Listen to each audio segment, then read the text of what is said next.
si RRD, yan, nagsalita sa SMNI.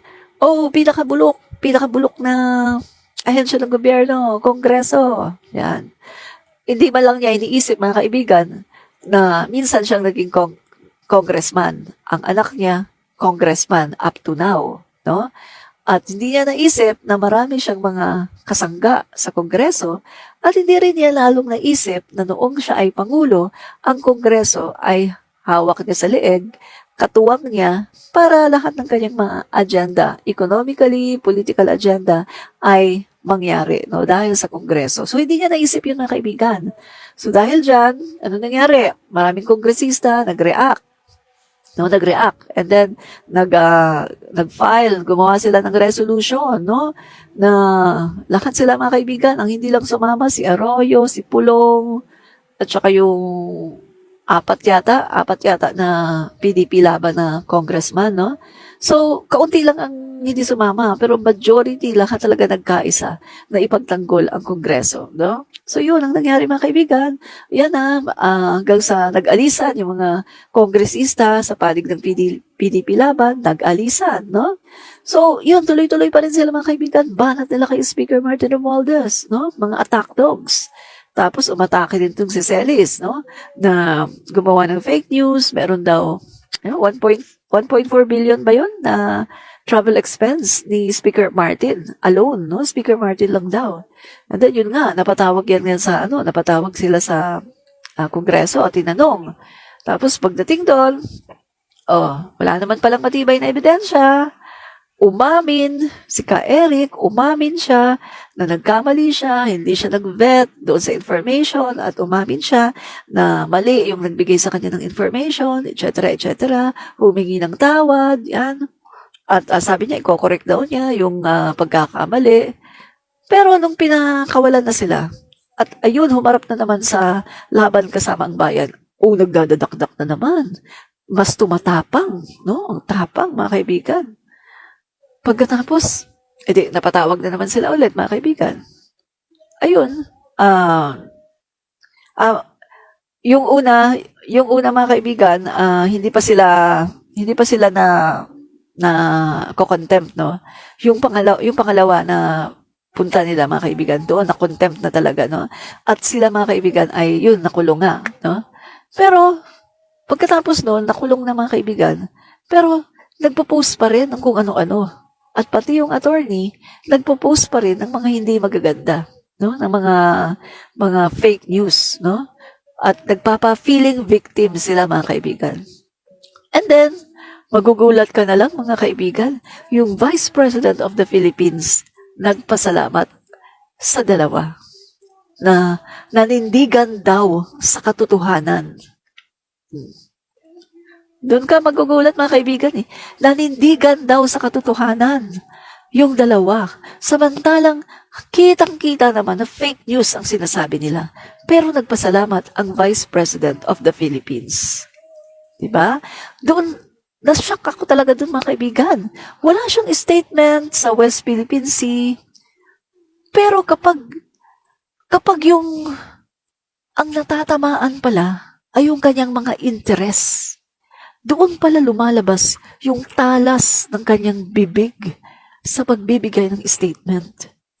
So, kita nyo yun, mga guys.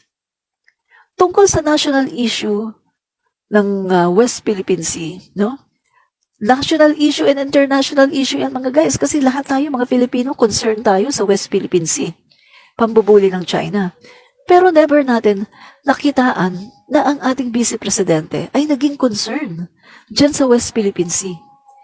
Pero kitang-kita natin ngayon, mga guys, na kapag ang natatouch pala na issue ay tungkol sa kanya, mga kaibigan, no? Tungkol doon sa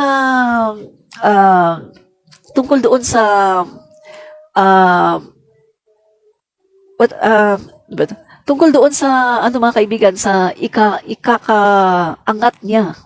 Kapag yun pala mga issues na natatouch, meron pala siyang say. Kasi itong sina Celis at saka si Badoy, nasabi nila yun para sirain si Speaker Martin.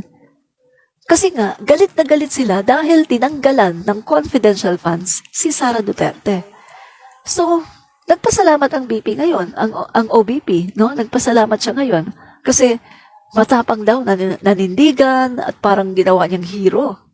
Kasi nga, pinagtatanggol siya eh, no? Pinagtatanggol ni Celis at Badoy si BP Sara Duterte.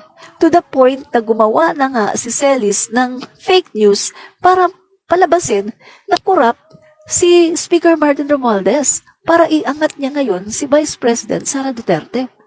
Kaya doon pa lang makikita na natin mga guys na, ibig sabihin pala, kapag mga issue na pabor sa kanya, magsasalita siya. Pero kapag mga issue na concern ang taong bayan, West Philippine Sea, concern ang buong bansa, wala siyang say. No? So yun na mga guys, patuloy na ginagawa nila, sinisiraan nila ng sinisiraan si Speaker Martin Romualdez. At alam niyo ba mga guys, yung nasagap kong balita, ipagpapatuloy nila ito, ang paninira kay Speaker Martin Romualdez. Alam niyo kung bakit? Mga guys, sa nasagap kong balita, at ito sa tingin ko ito ay may katotohanan.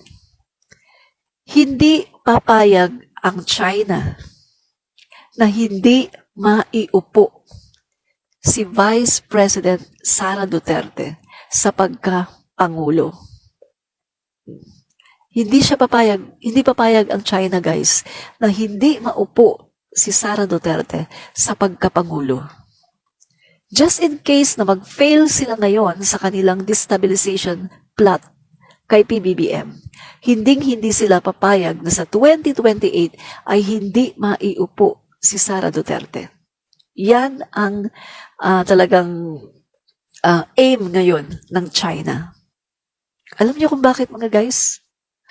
Kasi naputol yung kanilang yung kanilang ginagawa sa West Philippine Sea. Kasi nga, ang akala nitong China, ni Xi Jinping, si PBBM, ay itutuloy lahat ng mga polisiya ni Duterte.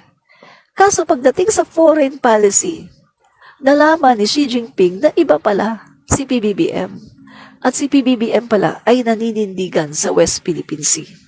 Kaya nung unang kita nila mga guys, nung nagkita sila, unang kita pa lang nila mga guys, nalaman na ni Xi Jinping kung ano yung stand ni President Marcos Jr. sa West Philippine Sea. Kasi di ba nakita naman natin mga guys, unang harap ni PBBM sa international community, andyan yung mga world leaders, binanggit agad niya ang tungkol sa West Philippine Sea. At anong sabi niya? Walang mawawalang teritoryo sa atin, hindi natin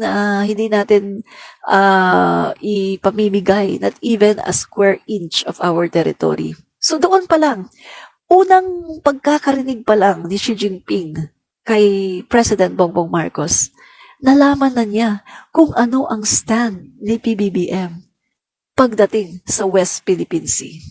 At ngayon mga kaibigan, talagang porsigido ang China na talagang matanggal sa pwesto si PBBM. Yan ang dahilan mga kaibigan kung bakit patuloy yung mga pagkilos na destabilization plot, although hindi inaamin ni RRD na talagang merong destabilization plot. Mga kaibigan, meron talagang destabilization plot against our President PBBM. At siyan ay pinupondohan ng China. Sabi ko nga, just in case hindi sila ngayon magtagumpay kasi palagi silang nahuhuli. Palagi nga nagli-leak mga kaibigan yung mga information eh. So just in case na hindi sila magtagumpay ngayon mga kaibigan, ipupush yung agenda na yan sa 2028 na talagang gagawin ng lahat ng China Ay nako, bakit ba ako na-low that? Guys naglobat ako. I-ano ko nga lang. Naglobat ako.